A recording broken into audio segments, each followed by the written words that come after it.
Vamos lá então, pessoal. Hoje nós temos aí correção da Unifesp. Eu sou o professor Naldo e nós vamos a esta correção.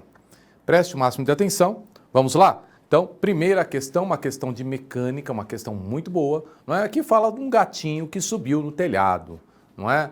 O gatinho, em determinado momento, está a 5 metros do chão, ok? E ele pede, na questão a energia potencial gravitacional do gato, não é?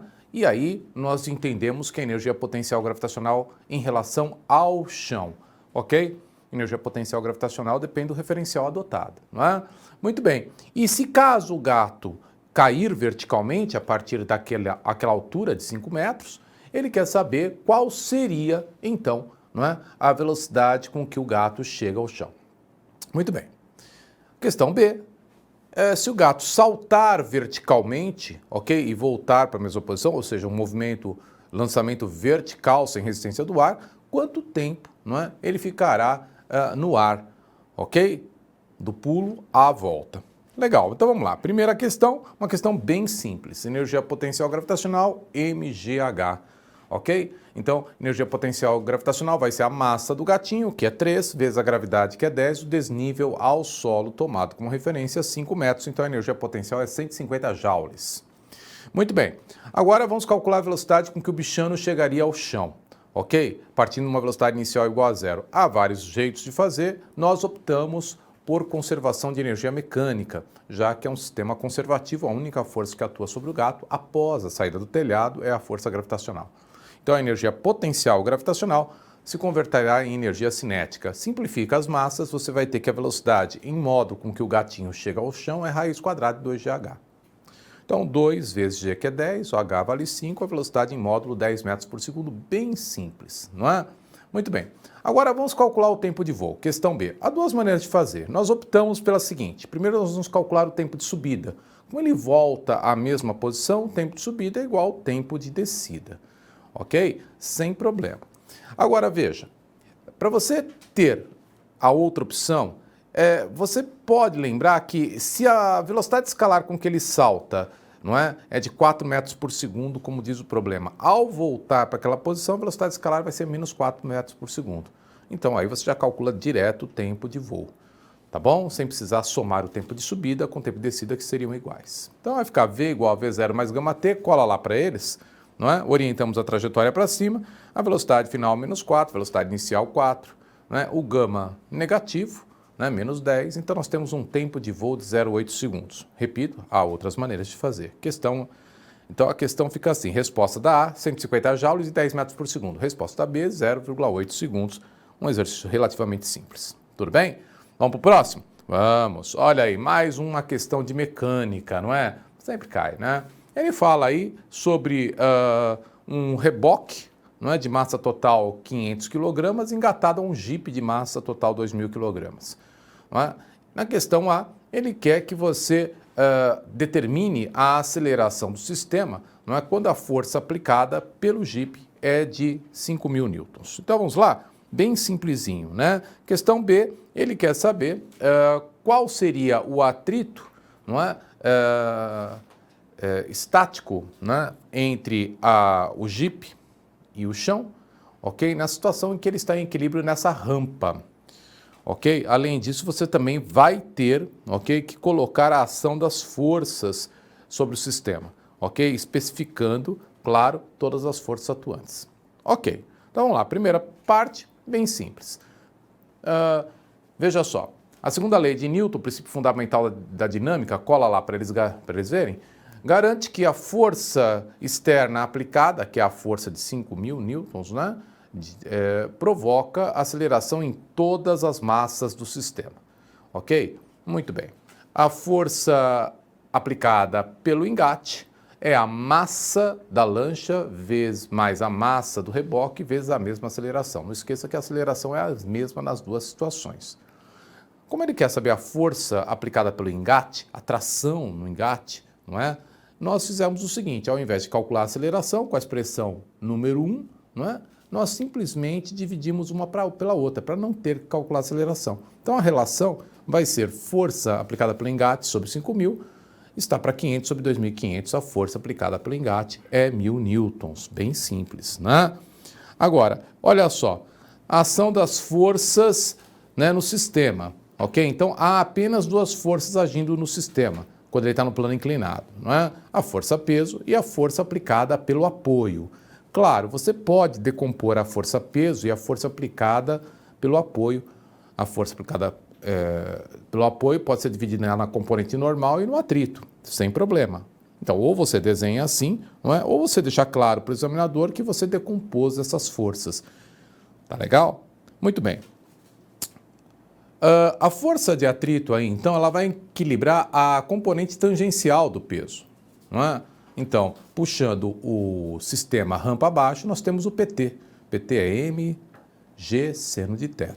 Não é? Então, o FAT vai ser igual ao PT. Então, 2.500 vezes 10 vezes 0,6, que é o seno de θ dado, dá uma força de atrito estática igual a 15.000 newtons. Então, questão A, 1.000 newtons, não é? Sem problema. Questão B, você tem que ver aquela figurinha construída, né, com os vetores força e peso. E o atrito, 15.000 newtons. Não tem problema nenhum. Bela questão. Vamos para a próxima? Olha aí. Aí já uma questão de termodinâmica, não é? Olha aí, frente 2. Cola lá para eles.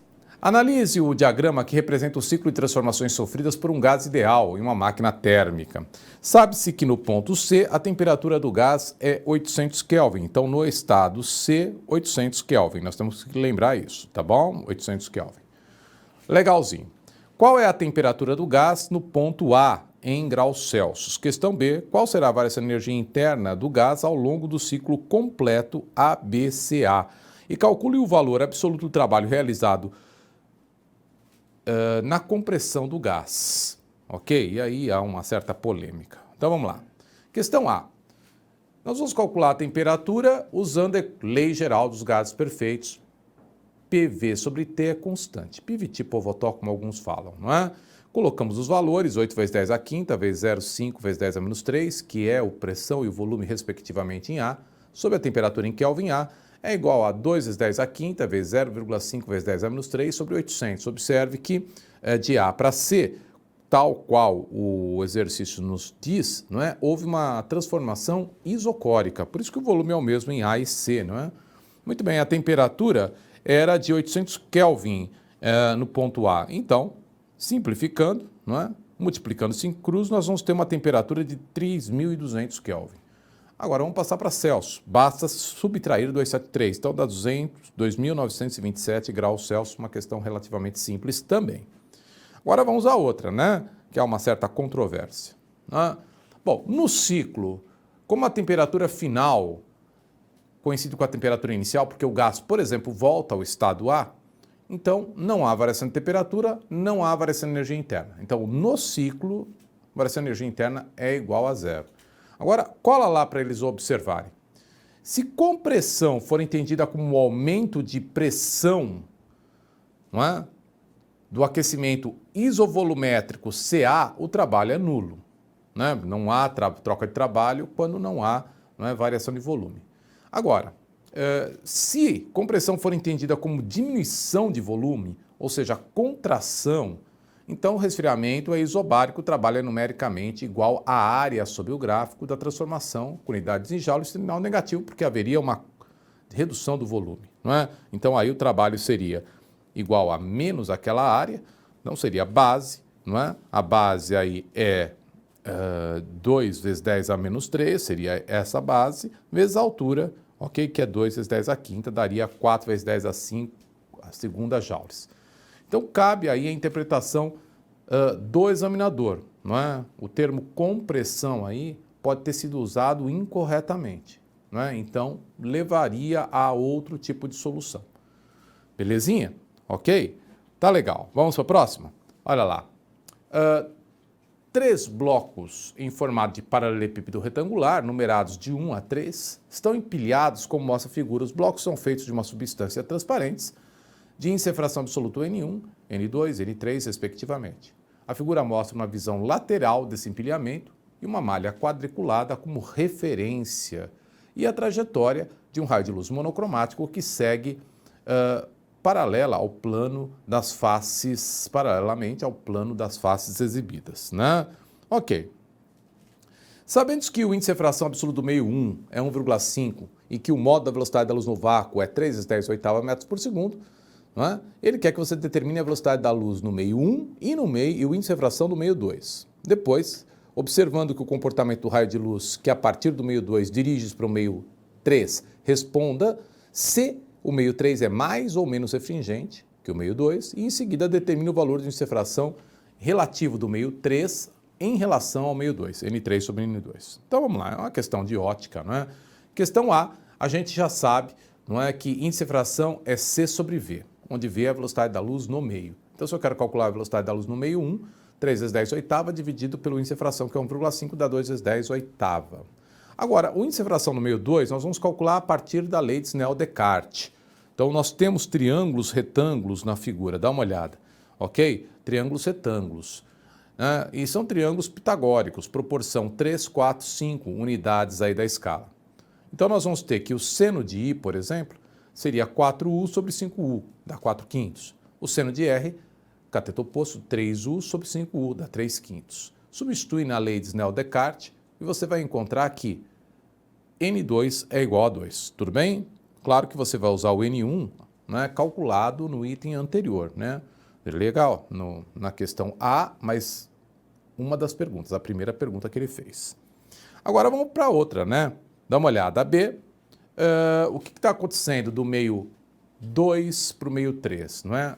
A luz incidente está na iminência de sofrer reflexão total, ok? Nós sabemos disso porque a luz está saindo tangenciando a superfície do meio 3. Ou, se você preferir, quando a luz se move na direção do meio 2 para o meio 3, com incidência oblíqua, com ângulo R em relação à reta normal, ela tende a se afastar da reta normal.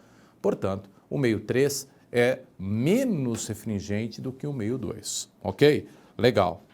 Agora, vamos calcular, né? Pela lei de Snell novamente, não é? E adotando aquele triângulozinho para a gente pegar as proporções, não é?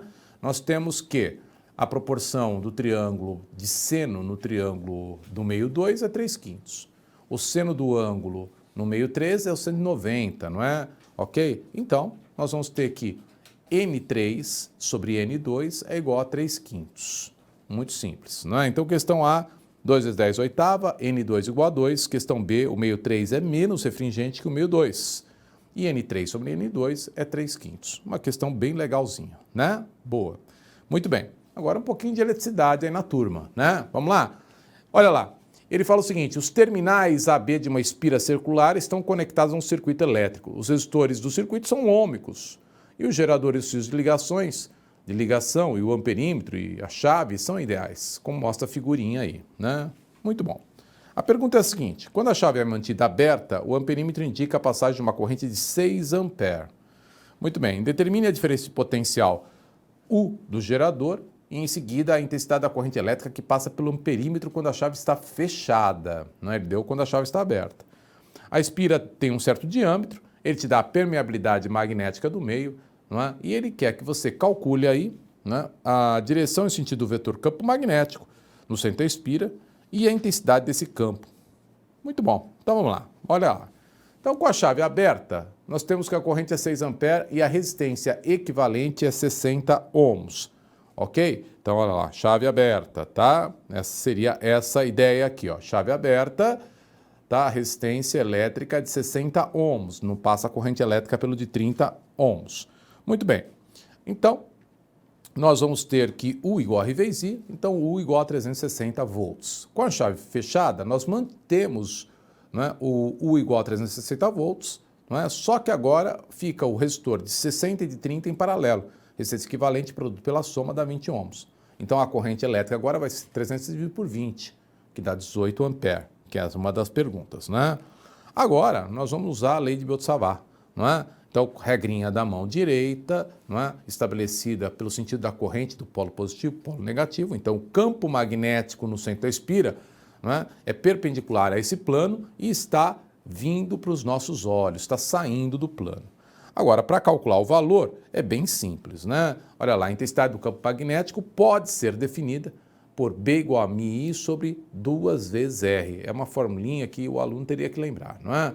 2 vezes o raio é o diâmetro que ele deu. Então, basta substituir os valores. μ, 1,2 vezes 10 a menos 6, vezes a corrente que é 6, sobre o diâmetro que é 4 vezes 10 a menos 2 metros. B dá 1,8 vezes 10 a menos 4 Tesla. Então, ficamos assim. Respostas. A, U igual a 360 volts e F igual a 18 ampere. Questão A. Questão B. B igual a 1,8 vezes 10 a menos 4 Tesla e B perpendicular ao plano e saindo desse plano. Ok? É isso.